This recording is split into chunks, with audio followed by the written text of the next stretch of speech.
तो good evening viewers, मैं doctor Pawan Oberoi आप सभी का एक बार फिर से स्वागत करता हूं अपने YouTube channel study with doctor Pawan Oberoi पर।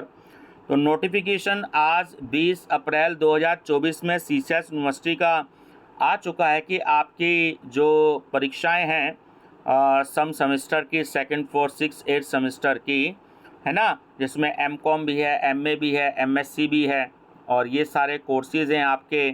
ठीक, चाहे एमएससी एग्रीकल्चर हो, आपका बीएससी होम साइंस हो, एग्रीकल्चर हो आपके, तो आप सबके चाहे एमए हो, तो आपके जो पेपर्स हैं सेमेस्टर सिस्टम में वो आपके कराए जाएंगे 18 मई से।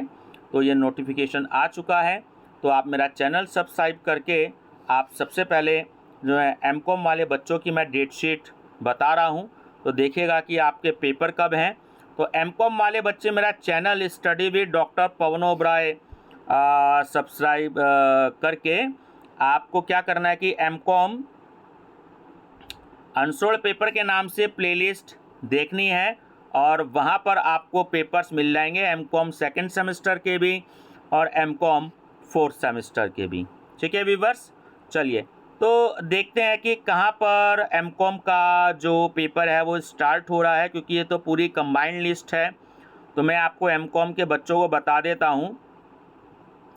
तो 20 तारीख में जो पेपर है आपका 20 मई में, ठीक है, तो ये 20 मई में पेपर है आपका जीएसटी का।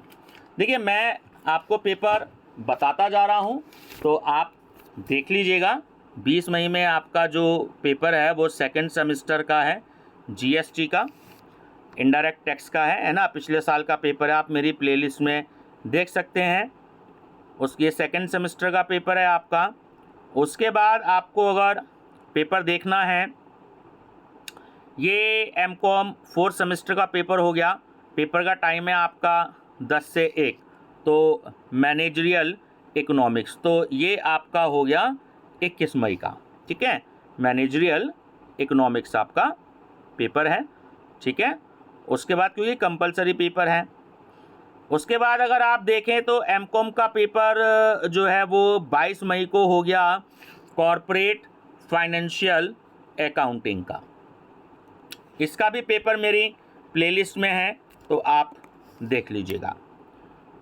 फिर देखते हैं आगे, 22 तारीख के बाद 24 मई आती है। 24 मई में देखते हैं कि क्या क्या पेपर है। तो 24 मई में देखिए एमकॉम के कई पेपर हैं। एक तो फोर्थ सेमेस्टर के पेपर हैं 24 मई में, क्योंकि ग्रुप वाइज पेपर हैं। जिनके पास फाइनेंस है तो उनका सिक्योरिटी एनालिसिस, पोर्टफोलियो मैनेजमेंट का पेपर होगा, मार्केटिंग मैनेजमेंट का पेपर होगा और ह्यूमन रिसोर्स मैनेजमेंट का पेपर होगा। तो तीनों पेपर मेरी प्लेलिस्ट में है। एमकॉम अनसोल्ड पेपर के नाम से प्लेलिस्ट देखिएगा, तो वहाँ पर आपको मिल जाएंगे। उसके बाद फिर आगे आपकी आ गई 25 तारीख। 25 तारीख को अगर हम देखें 25 मई में, तो कॉर्पोरेट लॉ एंड गवर्नेंस का पेपर है। ठीक है, ये पेपर भी 2-3 साल के ऐड है मेरी प्लेलिस्ट में। फिर 27 मई की बात करते हैं। तो 27 मई को फिर से एमकॉम के जो दूसरे बचे हुए पेपर हैं आपके फाइनेंस का, जैसे सेकंड पेपर है securities law and capital market, और मार्केटिंग का हो गया आपका ग्रुप का इंटरनेशनल मार्केटिंग, और एचआर का आपका पेपर हो गया industrial relation and labour law, है ना।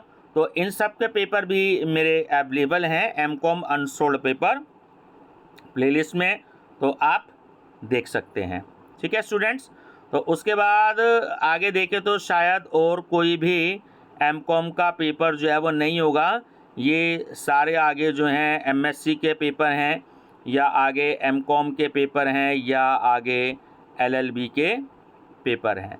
ठीक है व्यूअर्स, तो चलिए, तो ये 3 ही पेपर हैं। तो मैं सभी स्टूडेंट्स से कहना चाहूँगा, खासकर कॉमर्स वाले स्टूडेंट से, कि आप मेरी प्लेलिस्ट देखिएगा। बाकी जो ये पेपर हैं इनके एक्चुअली मैंने प्लेलिस्ट नहीं बना रखी है, क्योंकि ये मेरे को पेपर एक्चुअली अवेलेबल नहीं हुए, कुछ मिलेंगे तो मैं ज़रूर अपलोड करने की कोशिश करूँगा। जैसे इकोनॉमिक्स का पेपर हो गया, आपका जो है सोशियोलॉजी का पेपर हो गया। तो जो प्राइवेट के पेपर हैं वही रेगुलर के पेपर है। अंतर इतना कि केवल पेपर पैटर्न का अंतर है। उसमें प्राइवेट में 10 लॉन्ग क्वेश्चन आते हैं और आपको शॉर्ट, लॉन्ग और वेरी शॉर्ट आते हैं। तो आप सिर्फ क्वेश्चंस देखिएगा, पैटर्न पे मत जाइएगा रेगुलर वाले स्टूडेंट्स। तो आपको क्या करना है कि आपको सिर्फ इम्पॉर्टेंट क्वेश्चंस देखने हैं। तो कुछ मेरे पास पेपर्स आए हैं, तो आप प्राइवेट वाले क्वेश्चन पेपर्स को ही देखिएगा, प्लेलिस्ट देख लीजिएगा। जैसे MA first year economics, MA third semester economics, तो अगर मेरे को मिलते हैं तो मैं ज़रूर अपलोड करूँगा। मेरी तरफ से आप सभी को बेस्ट ऑफ लक।